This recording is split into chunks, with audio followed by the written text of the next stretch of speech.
这是一个与金融学博士共同成长，也同时是一个希望你生活变得越来越唯美的财商成长频道。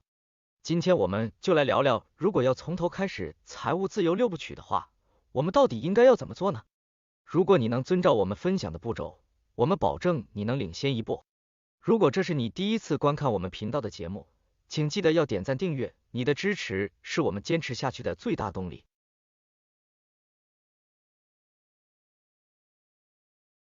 第一步是制定投资预算，很多人将这个作为最后的一步，但这也是大多数人未能成功的原因。他们将投资视为赚到钱才能有的想法，而不会将其放在优先考虑的位置上。我们认为世界上有3种人：浪费的人、忧心忡忡的人和胜利者。浪费的人会将辛辛苦苦赚来的东西都挥霍一空，他们会说金钱不会带来幸福，但同时又会将所有东西都消耗殆尽，以此来提升他们的生活。忧心忡忡的人像松鼠冬天存果子一样，紧紧抓住所有的钱。他们会说，钱可不是从地底下长出来的，他们就像葛朗台一样钻到了钱眼里。这样的人即使再有钱，也会为了省一点点钱而苛刻的对待自己，不允许自己享受人生中的一点点小快乐。他们会执着的利用预算来降低开支，甚至会因此错过巨大的机会。而胜利者则与这2种人完全相反，他们清楚金钱能让他们快乐，并且只要投资得当，就能从地底下长出来。他们赚到了钱，不会随随便便的花掉，而是会去投资，或者真正享受能让他们开心的事物。要成为胜利者，改变对金钱的看法，不要把它仅仅视为实现自己欲望的工具，而是将其视为赚取更多财富的工具。另一种赚钱的方式是出卖你的时间。个人而言，我们宁愿花钱，也不愿花费有限的生命。想想这样一个情景，你辛辛苦苦工作1年，存下1万美元，然后你却把所有钱都花在升级座椅上了，那你就得重新开始存钱，又得花费1年时间。然而，如果你能做出正确的投资，用这1万美元赚到10万，你就可以抽取一部分利润升级你的车，并留下9万美元再进行投资。这就引出了第2步，提升你的价值。让我们讲一个库珀和德文的故事。他们都住在美国加州，决定将冲浪发展成自己的新爱好。库珀每天都在追寻最大的海浪，对小浪懒得理会。相反，德文每天都出去冲浪，不管浪是大是小，他都会先尝试。他真正享受冲浪的过程，享受不断提升自己技术的过程。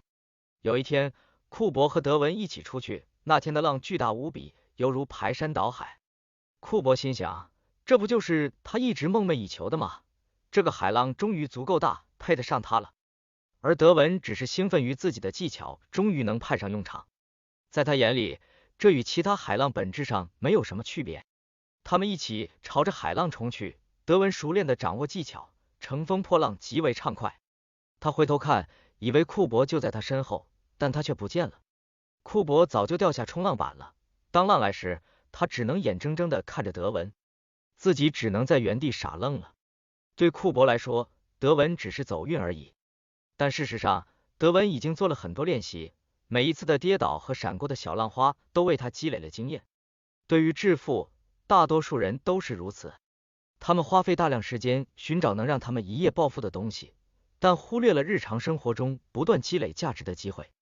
巨浪确实会在你不经意间到来。90年代末的互联网泡沫，21世纪初的房地产泡沫，以及近几年的加密货币热潮，都是经济领域的巨浪。然而，如果你没有不断磨练学习，去征服一个个小的挑战，那么即使巨浪来临，你也无法抓住机会。你不能指望一个在线课程或几个在线视频就能让你富起来，而是应该逐步征服未知领域，增加技能。那么，你应该将时间花在哪里呢？留心市场，你会发现技术人才的需求很大，找一个靠谱的技术工作简直难如登天。你可以选择方向，沿着这条路坚定前行。如果你一个月能赚到5000美元的薪水，花1000美元考取一个资格就很值得。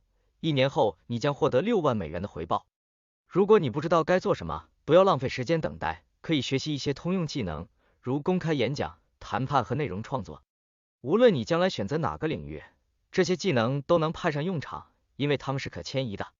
当然，并不是所有教育都是有价值的，很多人上大学只是为了混个学位。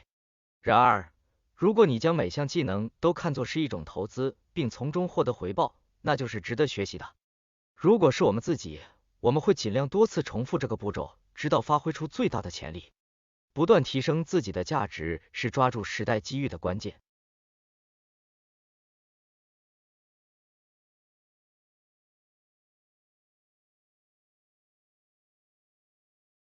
第三步是开设投资账户。当你提升了自己的潜力后，就需要一个地方来投资你的金钱。为此，你需要开设几个账户。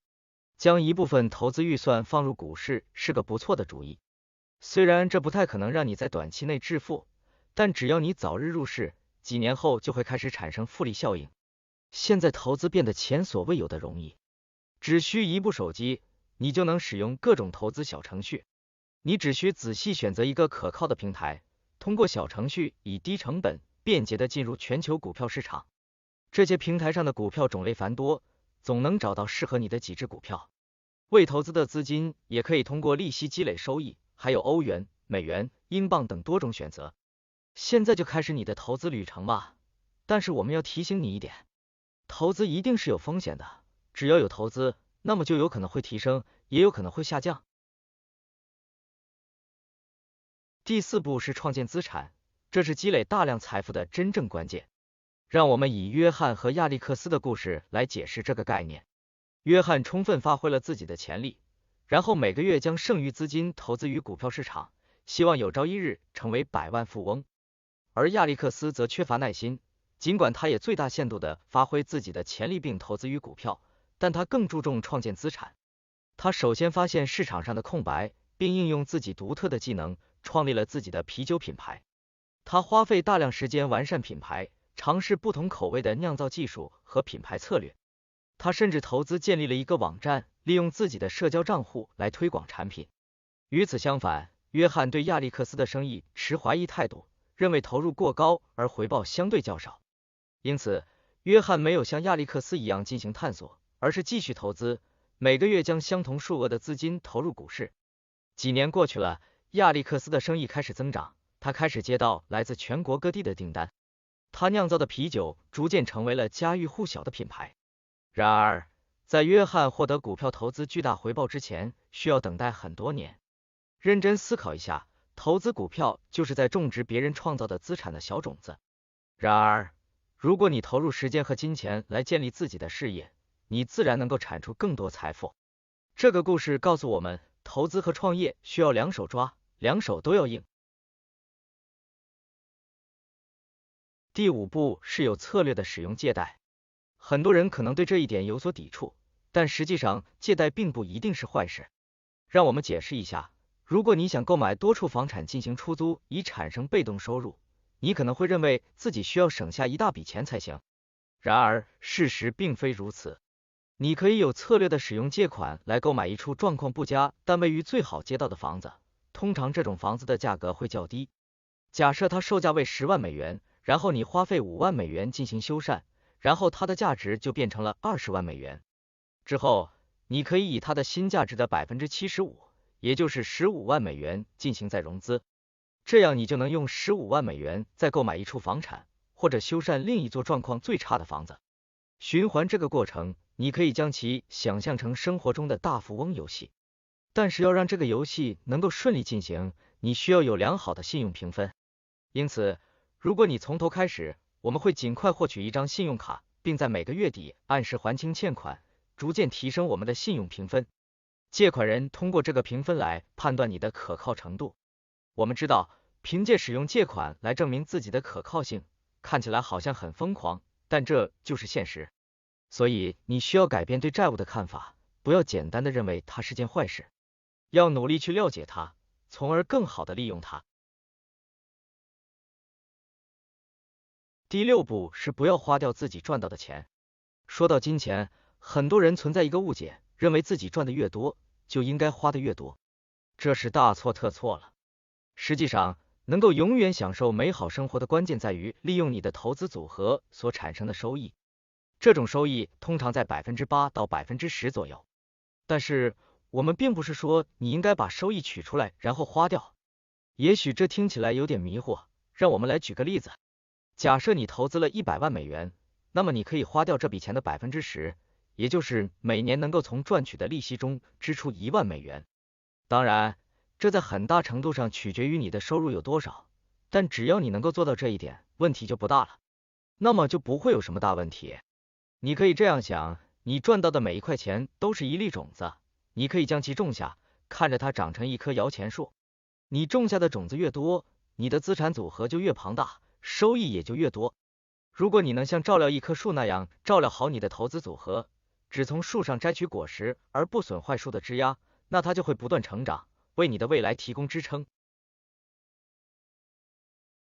那么你已经走到这6步中的哪一步了呢？在此评论区与我们分享你的经历吧，我们期待着你的回复。